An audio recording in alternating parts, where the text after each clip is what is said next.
Teseussef. Sa malawak na universo ng pag-iral ng tao, may isang hiwagang nananatiling parehong malapit at walang hanggan, ang ugnayan ng utak at ng kaluluwa. Ang utak, isang lambat ng mga neuron at kuryente. Ang kaluluwa, isang diwa na lampas sa sukat. Magkasama, bumubuo sila ng di nakikitang armonya na nagbibigay saysay sa kamalayan. Utak. Neurons. Nag-iisip. Ilay. Kamalayan. Filosofiya.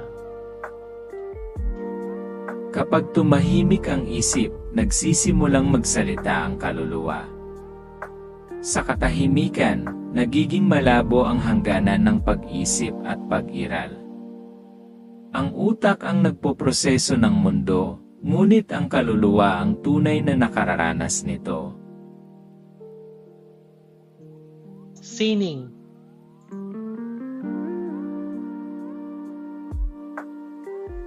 Malikhain. Ang pagkamalikhain, pag-ibig, at empatya, hindi lamang ito mga kemikal na reaksyon. Ito ang wika ng kaluluwa na sinasalita sa pamamagitan ng disenyo ng utak. Brain scan. Hiwaga.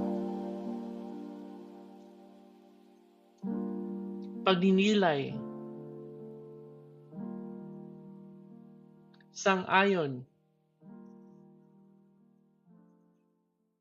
Realization.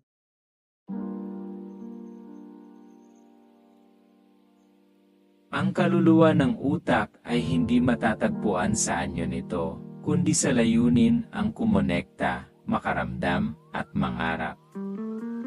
Ito ang tulay sa pagitan ng pisikal at ng walang hanggan.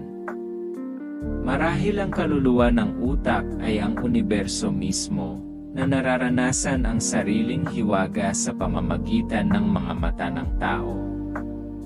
Sa bawat tibok ng puso, bawat pag-isip, bawat panaginip, naaalala ng sansinukob kung ano ang ibig sabihin ng mabuhay.